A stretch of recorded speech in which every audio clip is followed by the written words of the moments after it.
The Wolf of Wall Street hit theatres on Christmas Day, but to the film team's dismay, the Martin Scorsese work wasn't able to snag the #1 slot at the box office last week. And although the movie did receive some decent ratings, it didn't manage to please audiences everywhere. Here to tell us the one reason why he thinks viewers did not like The Wolf of Wall Street is HuffPost senior entertainment editor Christopher Rosen. Hi, Christopher. Hello, how are you? I'm doing very well. Okay, so you wrote this blog, and it's our HuffPost blog called Here's One Reason Why You Didn't Like The Wolf of Wall Street. So tell us a little bit about the piece. Yes, well, a lot of people were not very, fond of this film. It's for a multitude of reasons. It's very long. It's very R-rated. There's a lot of scandalous content.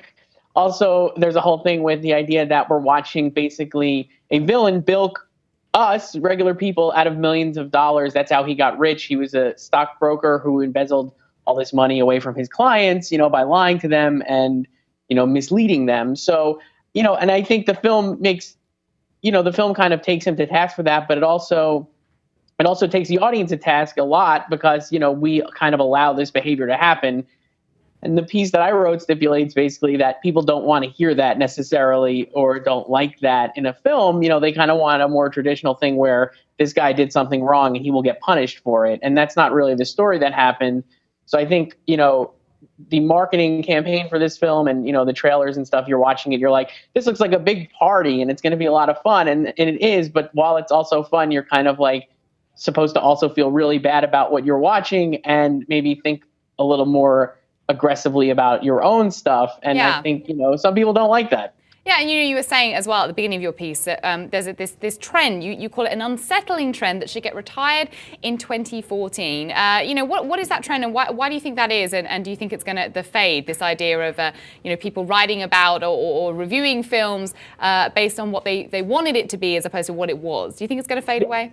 I don't think it's going to fade away. I think that we've kind of, with the way the internet works and stuff, we're kind of encouraging that kind, that critical look at things where you're kind of like, well, this wasn't exactly what I wanted, instead of, well, this is what the filmmakers did. And that, whether or not that succeeds is, that's how you should review it. Not like, well, it's not what I wanted to see. I think we see that a lot in television because, I think especially with TV shows, you're watching like hundreds of hours of shows. So you kind of, the audience feels an ownership of that show. And then when it ends up being different than what they had been expecting, they get a little upset. I think with films, you're seeing it too. It's definitely with Wolf of Wall Street, but I think, a lot of times with even like something like Superman this summer with Man of Steel, people were very upset that it was like a different interpretation of Superman because he, kills people in it. And it's like, that's not necessarily what Superman is supposed to do. So that was what he did in this film.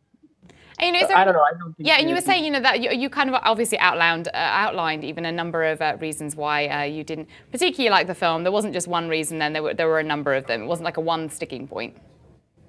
Oh yeah, well with Wolf of Wall Street, I actually love it. I was arguing, showing the other side of the argument as well. I think that some people who don't like it are just like kind of knee-jerk reaction to it. I think the film is really great. I think it asks a lot of difficult questions. It doesn't give a lot of answers. And, it reminded me a lot of similar reaction last year we saw to Zero Dark 30, which depicted torture. And, a lot of people had issues with the way that film was maybe endorsing torture, but I don't know if necessarily it was, not to dredge that up again. But I think this is a similar kind of argument.